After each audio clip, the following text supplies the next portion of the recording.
இன்னைக்கு சூப்பரான ஒரு மீன் குழம்பு பண்ண போகிறேன். ரீசெண்டாக குக் வித் கோமாளி ஷோவில் இருந்து தான் நிறைய ரெசிபிஸ் வீட்டில் ட்ரை பண்ணிகிட்டே இருக்கேன். அதில் ஒரு ரெசிபி தான் இந்த வறுத்த மீன் குழம்பு. இந்த டேஸ்டியான மீன் குழம்பு எப்படி செய்கிறதுன்னு இந்த வீடியோவில் பார்க்கலாம். ஃபர்ஸ்ட் மீன் வறுக்கிறதுக்கு மசாலா ரெடி பண்ணலாம்.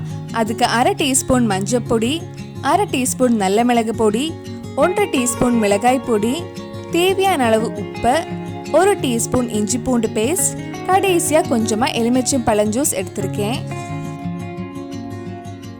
இதில் கொஞ்சமாக தண்ணி ஊற்றி மிக்ஸ் பண்ணிட்டு மீன் ஃபுல்லாக தடவலாம்.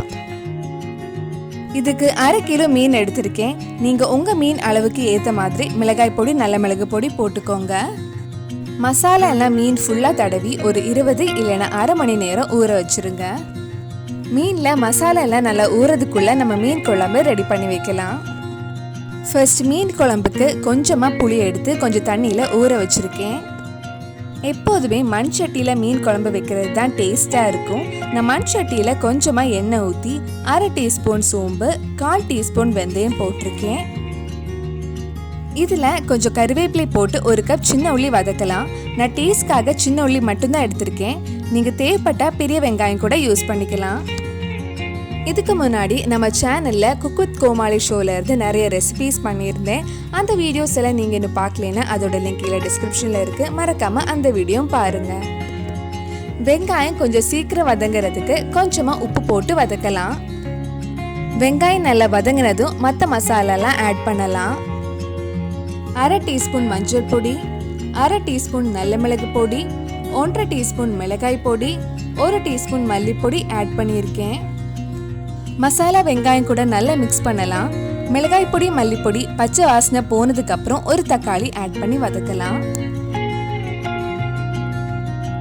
இது கூட 1 டீஸ்பூன் இஞ்சி பூண்டு பேஸ்ட் ஆட் பண்ணுறேன். வெங்காயம் வதக்கிறப்ப இஞ்சி பூண்டு பேஸ்ட் போட மறந்துட்டேன், அதான் இப்போ போட்டிருக்கேன். நீங்கள் பண்ணுறப்ப வெங்காயம் கூட இஞ்சி பூண்டு பேஸ்ட் போட்டு வதக்கிக்கோங்க. தக்காளி நல்லா வதங்கினதுக்கு அப்புறம் நம்ம ஊற வச்சிருந்த புளி தண்ணி கரைச்சி ஊற்றலாம். இது கூட உங்களுக்கு எவ்வளவு குழம்பு வேணுமோ அதுக்கு ஏற்ற மாதிரி தண்ணி ஊற்றிக்கோங்க. எனக்கு ரொம்ப குழம்பு வேண்டாம், அதனால 1/2 கப் கிட்ட தண்ணி ஊற்றிருக்கேன். மீன் குழம்பு இன்னும் கொஞ்சம் கெட்டியாக வேணும்னா நீங்கள் தேங்காய் பால் கூட ஊற்றலாம். டேஸ்ட் பார்த்துட்டு கொஞ்சம் உப்பு போட்டுக்கோங்க. மீன் குழம்பு டேஸ்ட் வரதுக்காக 3 பீஸ் மீன் இதில் போட்டு வேக வைக்கலாம். மீன் குழம்பு ரெடி ஆனதும் இந்த மீன் எடுத்து வறுத்த மீன் போடலாம்.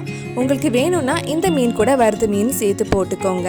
நான் குக் வித் கோமாளி ஷோவில் பண்ண மாதிரி உங்களுக்கு காமிக்கிறனால மீன் வெந்ததுக்கு அப்புறம் குழம்புல இருந்து எடுத்து வறுத்த மீன் போட போகிறேன்.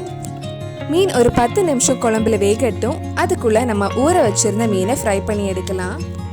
ஒரு கடாயில் கொஞ்சம் எண்ணெய் ஊற்றிருக்கேன். எண்ணெய் சூடானதும் மீனை ஃப்ரை பண்ண போகிறேன். ஒரு சைடு வெந்ததும் மெதுவாக திருப்பி போட்டு இன்னொரு சைடும் வேக வைக்கலாம். மீன் நல்லா வெந்திருக்கு. இனி இதை எடுத்துடலாம். இதே மாதிரி மிச்சம் இருக்கிற மீனையும் ஃப்ரை பண்ணி எடுக்க போகிறேன்.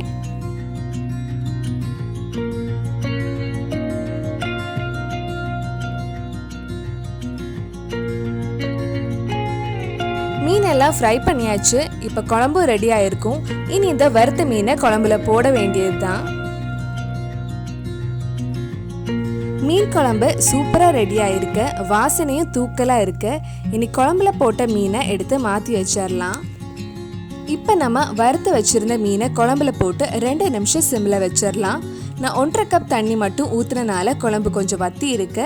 இந்த டேஸ்ட் நல்லா இருந்து அதனால எக்ஸ்ட்ரா குழம்புக்காக தேங்காய் பால் எதுவும் ஆட் பண்ணலை. டேஸ்டியான மீன் ரெடி ஆயிடுச்சு. இனி இதில் கொஞ்சம் கடுகு கருவேப்பிலை தாளிச்சு போட்டால் சூடான சாதம் கூட பிசைஞ்சு சாப்பிட வேண்டியது தான். ஒரு சின்ன பேனில் எண்ணெய் ஊற்றி கொஞ்சம் கடுகு, கொஞ்சம் கருவேப்பிலை, 2 காஞ்ச மிளகாய் தாளித்து குழம்புல போடலாம். சுவையான வறுத்த மீன் குழம்பு ரெடி ஆயிடுச்சு. கண்டிப்பாக நீங்களும் உங்கள் வீட்டில் செஞ்சு பாருங்கள். பிடிச்சிருந்தா இந்த வீடியோவை லைக் பண்ணுங்கள். உங்கள் ஃப்ரெண்ட்ஸ் அண்ட் ஃபேமிலிக்கு ஷேர் பண்ணுங்கள்.